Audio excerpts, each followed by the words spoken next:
You're listening to Question Reality. Question Reality with Priscilla Leona. Priscilla Leona. Only on LA Talk Radio. Hi, welcome to Question Reality. I'm your host, Priscilla Leona, and we're coming to you live from Studio, California. And you can catch our show every Sunday from 5 p.m. to 5:50 p.m. Pacific Standard Time. If this is your first time tuning in, our show is all about informative entertainment, and we do it in a fun, upbeat, improv style. And we'll provide you with tips, advice, resource information, and how you too can pursue career in show business. And we have guests that work in various professions in the entertainment industry. So that means that we're going to have someone on the show that's definitely from a career that you're interested. If you want to know who's going to be on the show in the future, you can visit the website questionreality.us, not .com, questionreality.us. And if you want to check out any of our past guests, read their bios, listen or download any of the shows, you can go to the top of the website, which is latalkradio.com, and you'll see a link that says Schedule 1, and you click on that, look for our show, Question Reality, at the time slot of 5 p.m., and then you click the link, and it'll take you directly to the archive page. And once that does, you can hit play, and that'll play any show of any guest immediately, or you can click download, and that'll download the show directly to your computer. And you can listen to it and peruse it at your own leisure. And you can also find us on iTunes under the podcast section. And we'd love for you to call in if you want and ask questions of our guests, provide comments. But we ask that you call between 5:20 and 5:30 because we want to give our guests time to acclimate to the show. Excuse me. And you don't have to go through a screening process when you call. When you call, the call comes right in through the station, and you can talk to the guests live.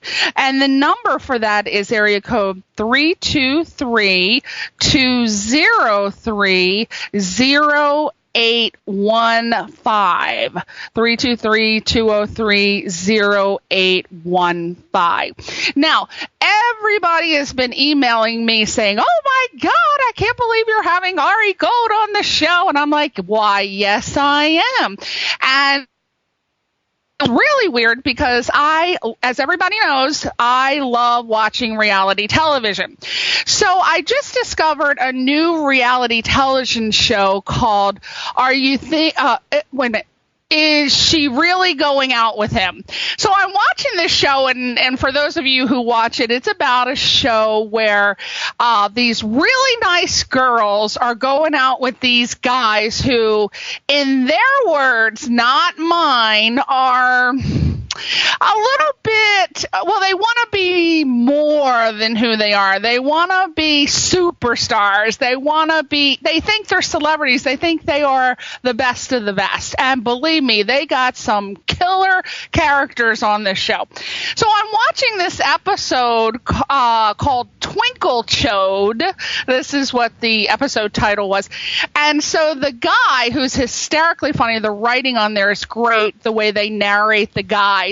The guy is talking about how, he's like a music star and people love him. And when he walks in the room, people know who he is. He's like a Philadelphia cheese sandwich. He's known worldwide. And the British announcer goes, why, yes, look, everyone, it's ARI Gold coming to you now. And I said, wait a minute. Hold on, did they just say ARI Gold? Isn't that my guest coming on Sunday? So I had to replay it. And I didn't tell Ari that at the beginning of the show, but I was just wondering if he heard that. So we're going to talk to him about that to find out if he knows. And then I was reading something, and I actually don't have it. I wish I did, but I wanted to quote. All of a sudden, there's ARI Gold. So I go from not being familiar with ARI Gold's work, because I'm a little older than Mr. Hottie ARI Gold, Gold, to all of a sudden, there he is all over the place. I don't know what it was. But if you are a fan, he's here today, and my God, I'm going to let him tell you, basically, there's so much. He's like total superstar material. As you know from the Twitter advertisement and the Facebook and the various other advertisements that you've gotten, he recently did a song called Home, and it can be heard from the Human Rights Campaign benefit album, Love Rocks, along with Melissa Etheridge, Christina Aguilera, Dolly Parton, and Carole King. He's played in over 40 cities in the U.S. Alongside Cyndi Lauper, RuPaul, Martha Wash, Chaka Khan. And I'm going to just give you a couple little quotes that you might find interesting about Mr. Ari Gold. People magazine says, Gold takes the listener to fresh places. Clive Davis says, Ari writes from the heart. And Billboard magazine says, steeped in sticky pop melodies, sing-along hooks, and butt-shaking funk rhythms, solid radio material. And it goes on and on and on. And what more can we say about Ari Gold? Nothing. So we are going to let Ari Gold say stuff about Ari Gold. Ari Gold, are you there? I'm here. Woo! Oh my God, it's like for me having Donny Osmond on the show. Everybody thinks that I'm in LA because I'm on LA Talk Radio, but I'm actually calling from my home on the phone. In your underwear? I'm home sweet home. Why? How come whenever I do something at my house, they always ask me if I'm in my underwear? Well, because everybody wants to see you in your underwear, damn it. As hot as you are, I mean, come on now. Well, I got a 96-page coffee table book with pictures of me in my underwear, so it's not that hard to find that, you know. We want the coffee book. We want it for Christmas. I want an autographed copy so I can titillate people to come over, especially the young, hot guys. Hey, I got a lot of friends who would love to see you in a coffee book. We got to promote that later on.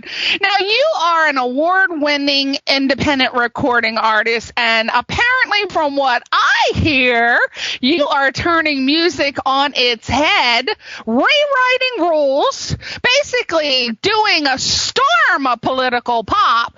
And I want to know, where did it start, Ari Gold? First, most people who wrote in said, how did he get started? When did he know he wanted to be a singer-songwriter? Because a lot of people think they want to be a singer-songwriter. They dabble in it, but then it kind of fizzles out, and they've spent a ton of money. They've given their parents, trouble. How did you know, and when, and who were some of your musical influences? Wow, that's a whole lot right there. I mean, that's a woman asking you questions. How many hours do we have here now?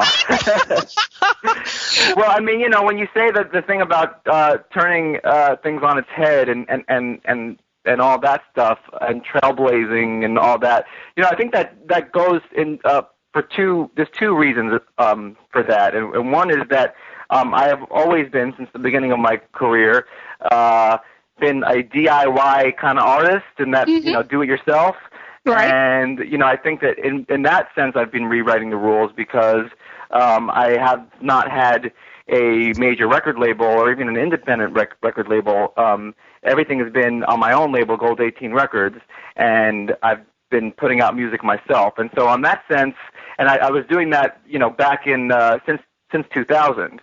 I remember I had a website before I even owned a computer. Oh my God! So on that sense, I sort of came in on that wave of independent artists who have been able to carve a niche and create a fan base through the internet and really prove that the old record label system is not really working anymore because you can have a direct link to the fans through the internet, and then also at the same time, the way I think turning things on its head is that I've, from the beginning of my career, I've been very outspoken about my sexuality. I've been out from the beginning of my career, and I've also been writing songs about what it's like to be a gay man.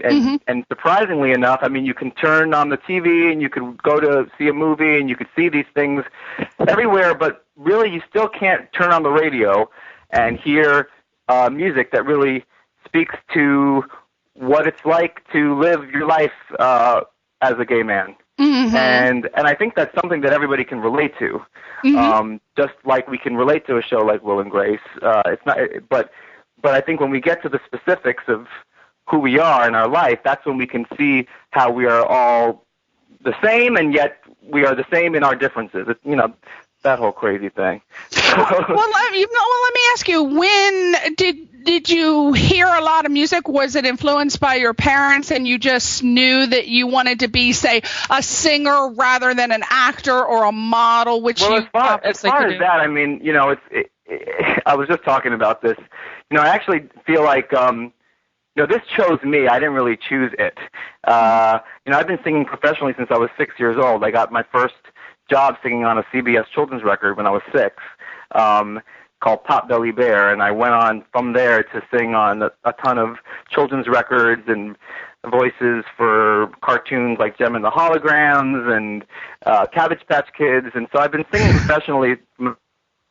So I've been in the business my whole life, but I started writing songs when I was probably about 14, and I had my first demo tape when I was 12, and wow, you know, basically when I was 12, I thought I was going to be Madonna.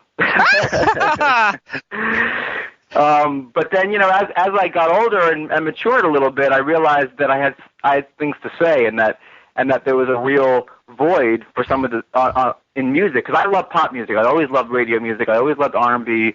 I always loved the popular music of the day, but I still felt like there was a real lack of music that spoke directly to the experience of what I was going through in my life. And so I started writing about that, and I put out my first album in 2000, and it got some attention because no one else was really at the time writing about this stuff. Now, what was it that you were writing about that really kind of garnered a path for you in the homosexual community and really put you at the forefront? Well, you know, my first album, you know, I sort of think of it. I mean, I'm still proud of it, and I think musically it's a solid album, but it's kind of my teeny bop album where I had very, very sort of naive and teeny bop. But you were a teen, so it's obvious that you were writing about things that were going on in your life, so it was relevant, obviously, at the time, right? And so basically, at that point, it was simply just putting things like a male pronoun in there, or just, or if you really listen to the lyrics, there were certain lyrics that were specifically things that a man doesn't usually sing about or feel in a relationship, or sex wise. So yeah, so there was a market for that, right? Because it wasn't out there. It wasn't really out there. But you know, by the time I released my second album, I really started to explore those themes more directly and specifically, and write songs. Like on my second album, you know, I had a song called "He's on My Team," where me and my straight girlfriend were fighting over the same guy. I love that. And then by the time my last album came out, you know, I was writing about having an affair with a married man with kids, and not wanting to be in that situation anymore. So, now, isn't that fantastic? Because I love Boy George. That is like my heart and soul. And he was obviously writing about, you know, the drummer, and everybody knew, but the songs, I guess, at that time became so universally popular because he didn't assign that gender to the song. Because did everybody know? I don't think everybody knew then. I think people found that out later, and looking back, they realized what the songs were about. But at the time, I don't think anyone really knew. Although, you know, it was such a different time back in the 80s. Right, but after we found out, guess what, Ari? We still love those songs. So absolutely, you know, and not all, you know, and not all my songs are, you know, some of my songs deal with, very sort of universal themes like forgiveness and staying true to yourself. But I think that it's important to hear those things coming from someone who feels comfortable with their sexuality and who they are, and especially at a time when the gay people are still fighting for some of our basic civil rights. So I think it's important to get that voice, even to hear a song that has a universal theme, but to hear it sung specifically from that perspective. Just like, we needed to hear some of those songs, from the black experience and speaking from, in hip hop and all that stuff. So absolutely. You got to put a voice. You got to put a voice on your world, on your community, the issues that you're dealing with. You're creating like a whole niche of music that was, I guess, prior to you coming out, throwing this out and saying, look, here I am. I'm proud. This is realistic. This is going on. And this is the music that is exactly what you're feeling about. And I guess that's one of the many reasons that you became so popular. How do you feel about that? Do you have like a deeper responsibility to continue touching issues that and writing about them that go on in the homosexual world or the LGBT world? Well, that's a good question because things have changed a lot since I first started, which was 10 years ago, and so now I feel like I kind of pushed the door open so that, for example, Adam Lambert can leap off of the American Idol stage and just be who he is, and it not be such an issue. Although people still do make it an issue, and we're still struggling with our comfortability level of seeing. Well, I'm still struggling with the fact that he didn't win, because that guy, he just opens his mouth and he just blows most of, actually, in my opinion, all of the American Idol contestants from last season. Our country voted for George Bush for two. I know. But it seems like he's having a better career than the one who actually won. So I know. I don't think. Thank God! Woo! I know. But in a way, I don't actually feel the same burden and responsibility that I did back when I first started. And I actually feel like I've been liberated in a way to just kind of just write about what I want to write about, and not so specifically. I'm actually working on my fourth studio album right now, and when I was writing it, I wasn't as much thinking about, I really want to tell the stories that I haven't been told, because that was sort of my incentive for my last work. But of course, in doing that, even though I liberated the burden of that, I still ended up writing all these songs, that many of which are these stories that haven't been told, because that's just my life. and we still don't get to hear it enough. We don't get to hear these stories enough. And I'm just my stories are just one person's stories, and there are so many. And since I've come out, there's been many other gay artists who have been coming out and telling their stories and singing incredible songs. And so it's a movement, and I'm just proud to the forefront of that and to be a part of it. Well, let me ask you, are there any issues, being a person that has always heard mainstream music, are there any issues or things just off the top of your head that you can think of that you could put into a song that would, one, express the issues that are going on in the LGBT lifestyle, and it be universally commercial and touch all aspects of music? Any issues that, or do you think that being an independent artist lets you do that, and that if you have strong issues like you do, you should continue down the independent trail? Or you know how eventually they say in order to be like Beyonce successful or any other success, you got to eventually hook up with a major label. What are your feelings on that? Well, I think you're asking a lot of different questions. But you know, let me think of how I want to answer that. Well, some issues in the LGBT community you can write about. Do you think that they'll at the end of the day, the message is about being true to yourself, and the message is about speaking your truth, and the message is not being affected by what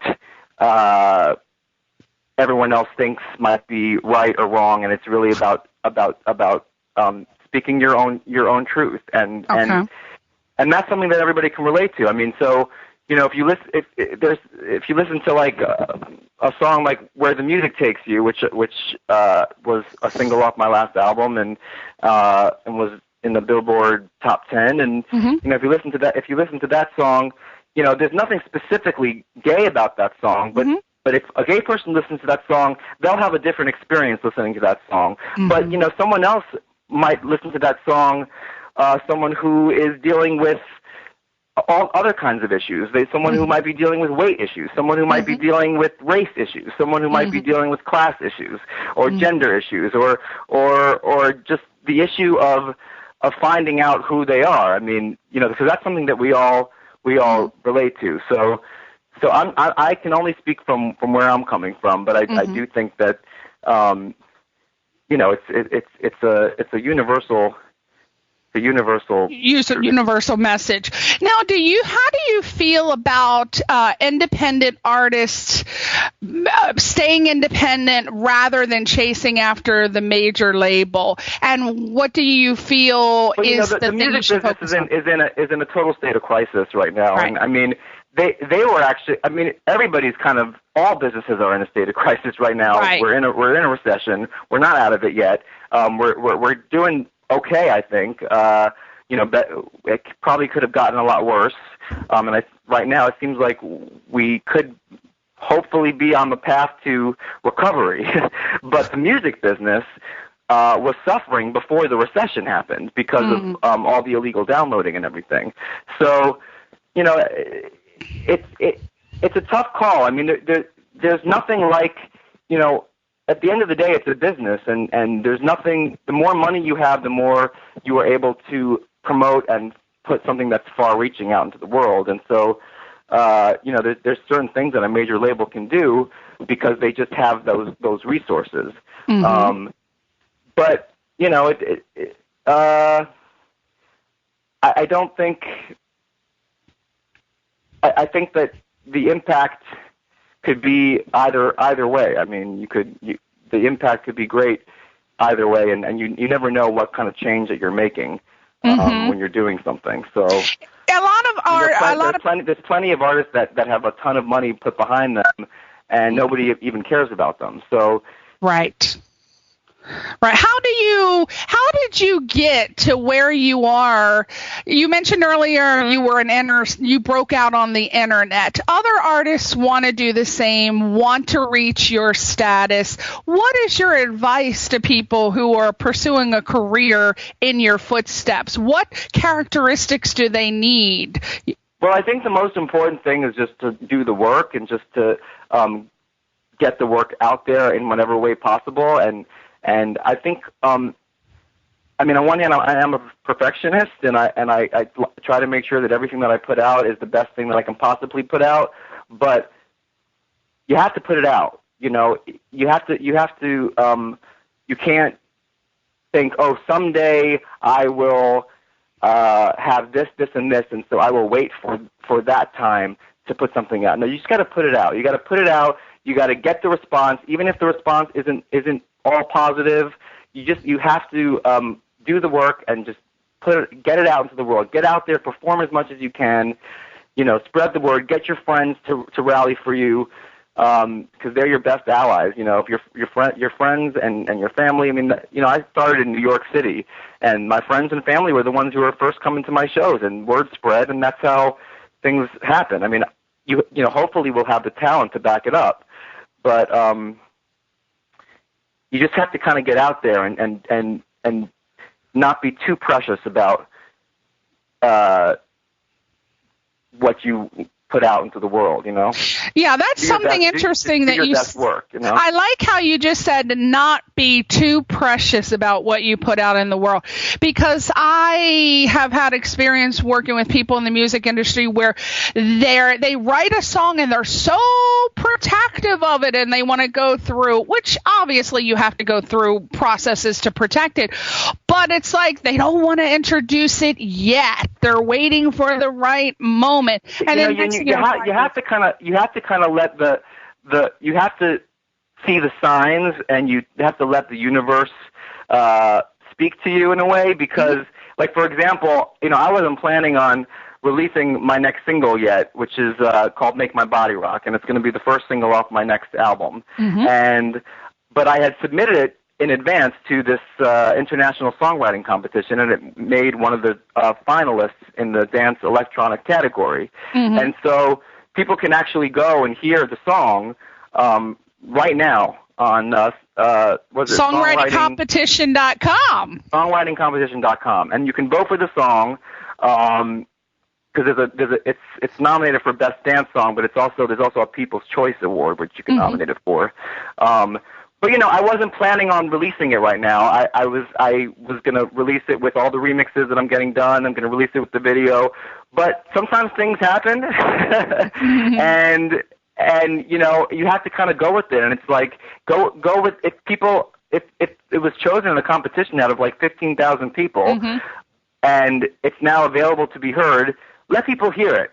I mean, especially in these days when so much music is bootlegged and downloaded for free and stuff like that, you really can't be precious because everybody's losing out on album sales. You just have to get the music out there and let people hear it and get people excited about it. So you're saying that artists shouldn't be worried about, well, if somebody steals it, I'm not going to get anything, which is a concern which I've heard among many musical artists. They're a little scared about that today. So what you're saying is you need to do it in any form possible, whether it be a songwriting competition, put it on the website. Yeah, I think oftentimes, and I understand it because I've been there, but I think that fear of like somebody stealing your work is a lot more of really what's underneath that is a fear of people people not liking what you're going to do, but it's put into this realm of someone's going to steal it. I think that really what's going on is that there's a fear of putting because when you write a song, I mean that's your heart and that's your soul, so it's a very personal statement, and so it's putting yourself out there, and that's not easy, and that's why being an artist in any form is not for the weak at heart. Because you can do your art in the four corners of your bedroom, and no one could ever see it, and you may still be an artist, but at the end of the day, you have to take that risk. You have to put it out there into the world, and you have to accept whatever the response is going to be.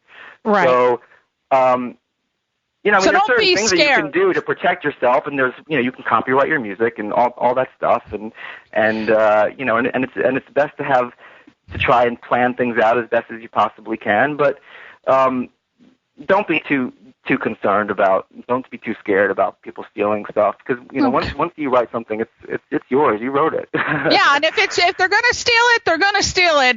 There's nothing you can do. And I say you should be flattered if somebody steals your shit. It's true. I mean, Missy Elliott, I know, was complaining for a while about people copying her style, and they copied her style because her style was so good. But it didn't take away from what she was doing, because everybody knew that she had started this sound, and she was an innovator. And if you inspire people, that's what it's all about, really.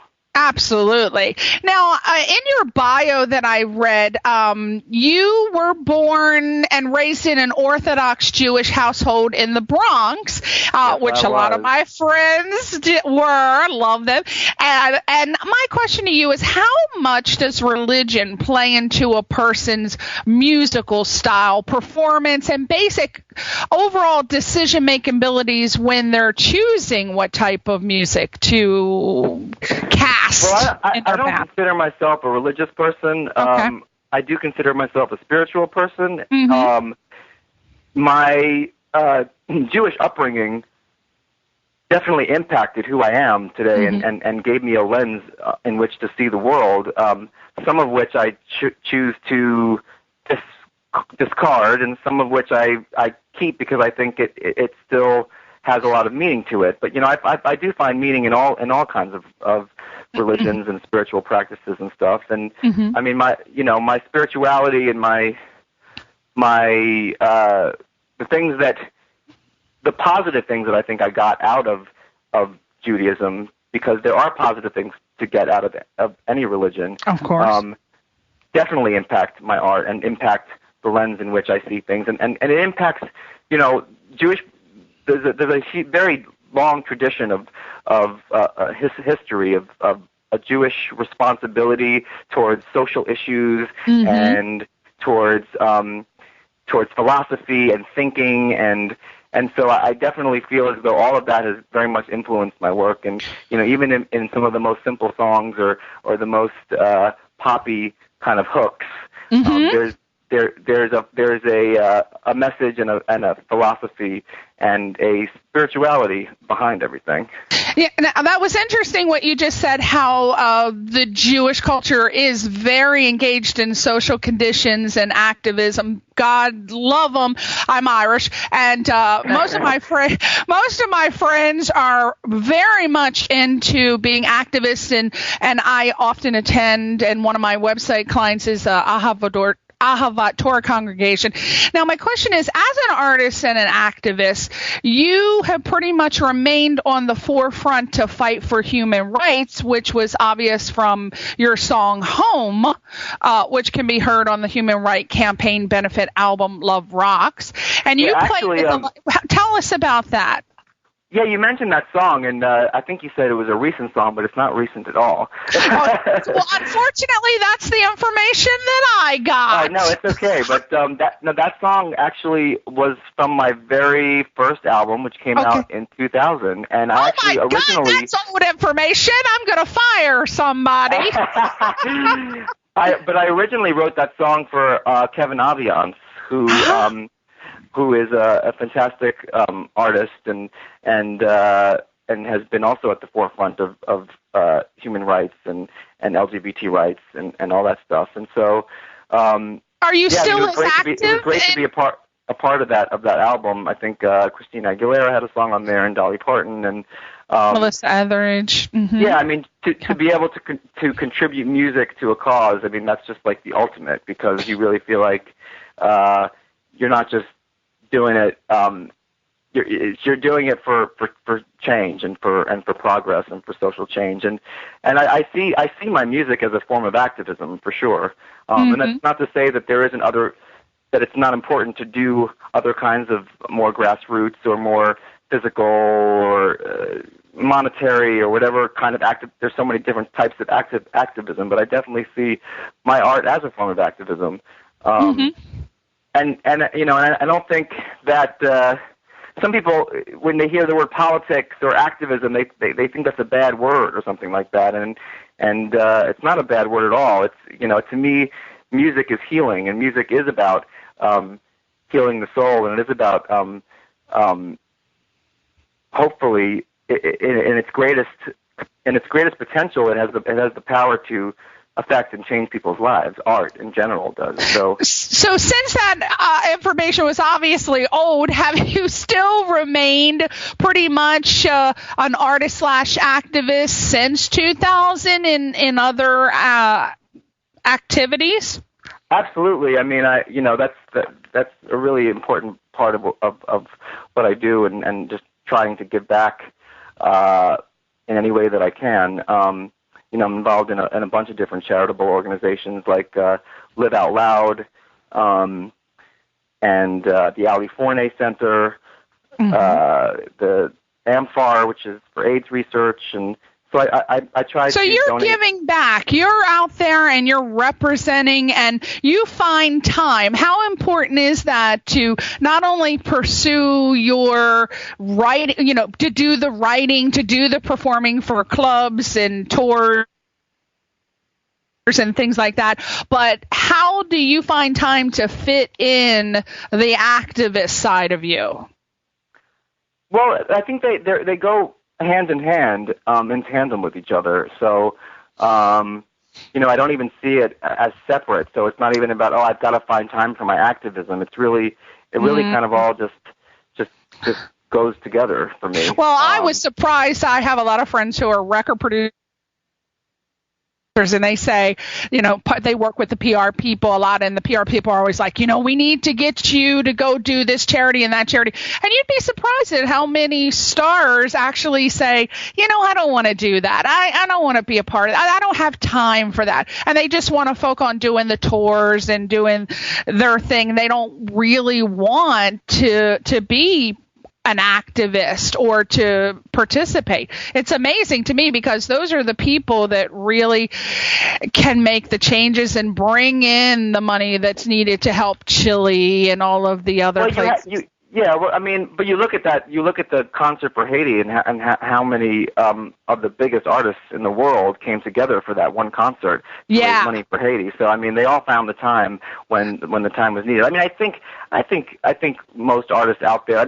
Obviously people's schedules get crazy, and you can't say yes to everything, and you have to do. Right. You have to choose carefully, and you got to choose the things that you're passionate about. There are a lot of great causes, and there's a lot of so much. There's so much need, and there's so many places in the world that need help, and you have to. You can't do it all. One person can't do it all. So you have to make those choices, and but hopefully you choose the things that you're passionate about, and let the passion drive you forth, honey. Exactly. Now we only have a couple more minutes, but I wanted to get some questions out there that were emailed to me. This comes from Cindy from Duluth, and she says, Ari, who was your favorite celebrity to perform with? My favorite celebrity to perform with. Okay, well, I have to think about that. I did get an amazing opportunity to sing Time After Time with Cyndi Lauper, and that was pretty awesome. Wow, She's an amazing artist. Who else did I get to perform with that I really... there are some artists that I love performing with that I've been on tour with, like Kelly King and Adam Joseph, who are independent artists, and I love performing with them. I got to sing with Diana Ross when I was a kid. That was a huge highlight. Wow, that is huge. Pedigree for a gay pop star. Oh, hell yeah. That's right up there for sure. This question comes from Tony from Baton Rouge, Louisiana. He says, Dear Ari, who are some of your current musical influences? My current musical influences. This question always kills me because I always say people, and then I'm like, and then there's this one, there's this one. I have so many, and I just love so many different artists out there, and I end up always saying the same ones. But Lady Gaga. No, I really respect Lady Gaga and what she's doing. I think that she really knows how to be a great pop star. For sure. There was a period of time where I felt like there was a lot of substance that was missing from the pop world, and I think that she's brought that back, and I really respect that about her. Oh, I love it. And who can sing a song, Bad Romance, and listen to the words, and you're still happy about it, and you're saying that you want. Come on, she's saying I want a bad romance. Most people want a great romance, but you're actually loving the song. Now that's something, right? Right. Well, I like how she manages to be extremely commercial and yet still explore some darker themes. I think that's absolutely. Really cool. Oh, she rocks. Okay, this comes from Salvador. He says, "What are some of your upcoming projects? And I live in Manhattan. Can I see you live?" Well, my upcoming project, I am working on this album, and I am working on the single and the video, and remixes come out. And once I set a release date, which we're working on, I will probably be getting back on the road and on tour. And I mean, New York is my hometown, so I love performing in New York. So you can always check out my website, arigold.com. All the tour dates are there. You can follow me on Twitter, Twitter/AriGoldFans. Got my Facebook fan club page. Look me up there. And so join it all. So Join you can get all the news all the time. Be on the Ari Gold label. Woo! Now, that is your real name, because that name is so super fantastic. Is that your real name? That's my question. Actually, when I was at my bris, which is, where the rabbi takes off the rabbi gives you away. Yeah. The rabbi introduces himself. My parents sent out an invitation to everybody for my bris that said something. It was something like welcoming our new star, Ari Gold, and it was like the invitation was done as if it was like an announcement of some sort of Hollywood event. It was very fortuitous. Is that the word? Or? Yes, it is. It was serendipitous too. I mean, it's almost they set the wheels in motion. Oh yes, they definitely did. I mean, that almost solidifies the thought process of a name being so powerful that it actually can influence what you do in life. You know, there's a whole thought process with that, with naming a child. Well, it's interesting because I share my name with the fictional character on HBO's Entourage, and that character is sort of like the opposite of so much of what I have been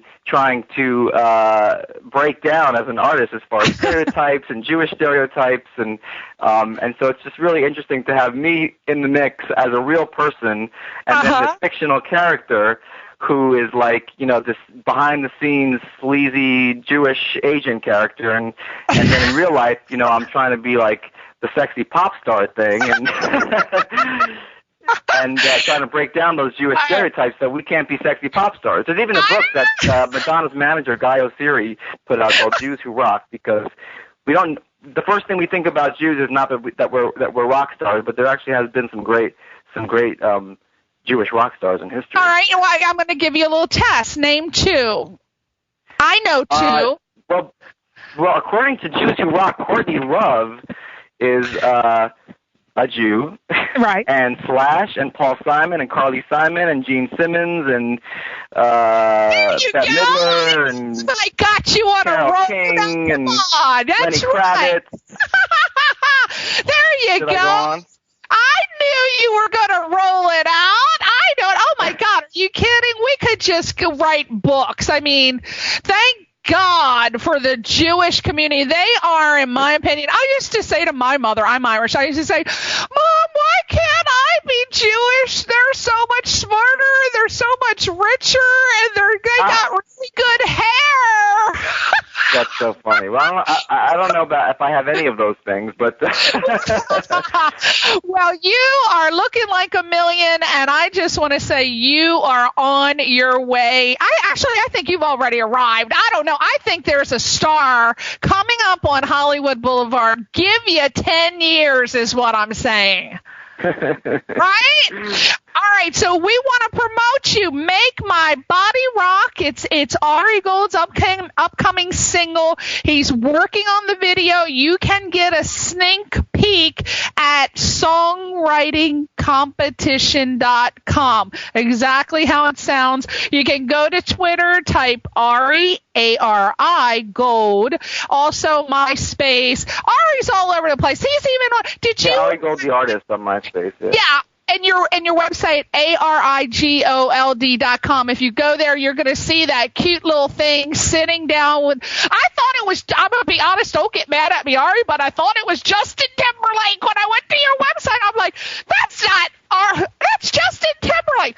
I don't know if I insulted you. Please forgive me, but Justin Timberlake is a hottie, and he's like one of my fantasy men. But he's very talented. I'm a fan of his. I think he's great.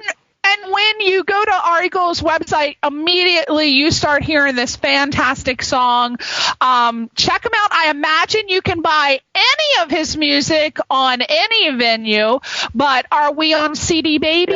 Yeah. We're on CD Baby, and we're also on iTunes. All my albums are on iTunes. My last 12-inch remix single was Mr. Mistress, I Can Forgive You, and you could download all the remixes for that, and all my videos for the first time. All my videos are currently available on iTunes, including my last video, which was directed by Christopher Ciccone, Madonna's brother, called "I Can Forgive You."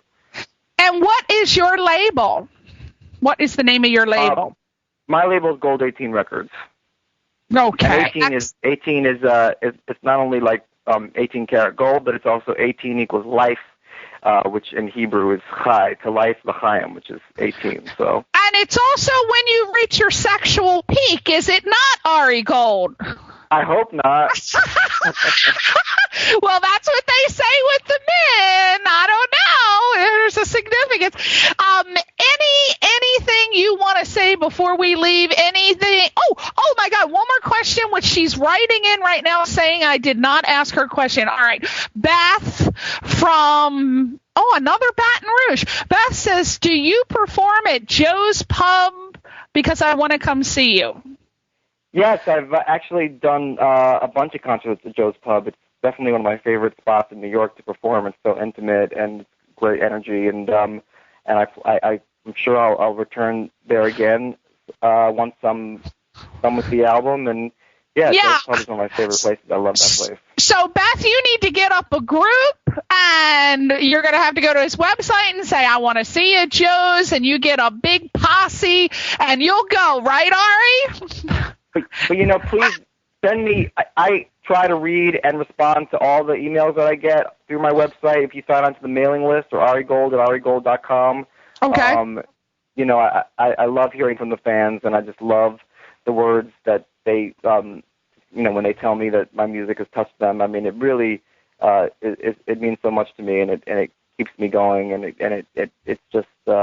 I can't express how much it means to me to get those emails from the fans. So, please, my God! So you encourage. Okay, absolutely, so you heard that, everybody. You want to write into Ari, not only write in and tell him how you inspire them, send them photos in scantily clad clothing if you look good. Now, don't be getting Ari all sick and everything. Don't be sending them any photos that's going to upset him and he can't write, all right? So you know who you are.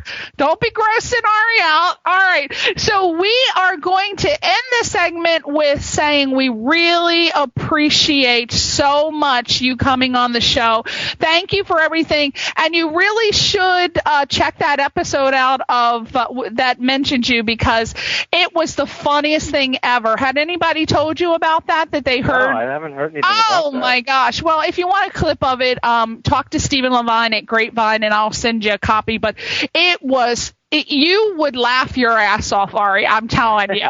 It's really something to have in your collection. I am going to try to Facebook you, and I hope you accept, because that way you'll be able to see. Well, you got to make sure you join my fan club page, because I'm on my limit on my regular page, and so all the people that have been upset with me because I couldn't add them, it's not my fault. I can't add anybody else. So. Okay, so when they go to Facebook, what is it? Just Ari Gold? Look up for the fan club. The official fan club, and it should come up. Oh my God, there's so many though. I just pulled it up and there's like 5 of them. Just make sure it's me and not the fictional character. Oh my God, because there's a guy that says Ari Gold become a fan, but he's in a suit. But it says 240,000 fans. Is that you? No. Oh my God. And then there's another one. With Ari, you're going to have to take care of that. There's so many guys that have your name. They have assumed your identity, and we don't know which one is you because there's a lot of different guys. So get your people on it, boy. It's a mystery. Aren't we all trying to figure out who we really are?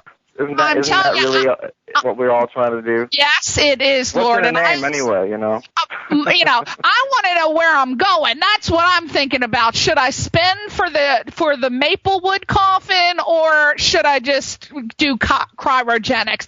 I just want to know where I'm going. I know where I am now. Where the hell am I going, and should I be scared? That's what I'm worried about. The best place to get me is arigold.com and all the links to Facebook and stuff. And I'm going to update the website soon too. So make sure you put that you were on Question Reality with Priscilla Leona, because I went to that news page and I wasn't seeing it. Uh-oh, busted. Oh, somebody's head's going to roll. All right, Ari, thanks, everybody. We'll see you next week. And thank you so much, Ari. Good luck with your career. God bless you. And thank you for a wonderful interview.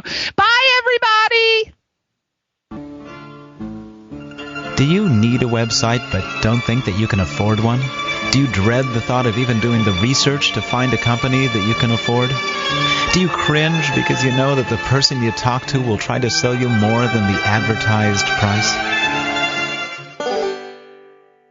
At Design on a Dime websites, we pride ourselves in being able to design original, professional, efficient, creative, and extremely affordable websites.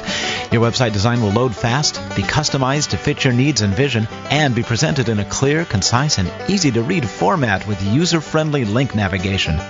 We challenge you to find a company that has lower prices and better customer service with beautiful, original designs. So, gather some dimes together and call us today at 213-687-6903 or visit us on the web at designonadime.us for your personal consultation with a very friendly representative who will be able to give you a great website that fits your budget.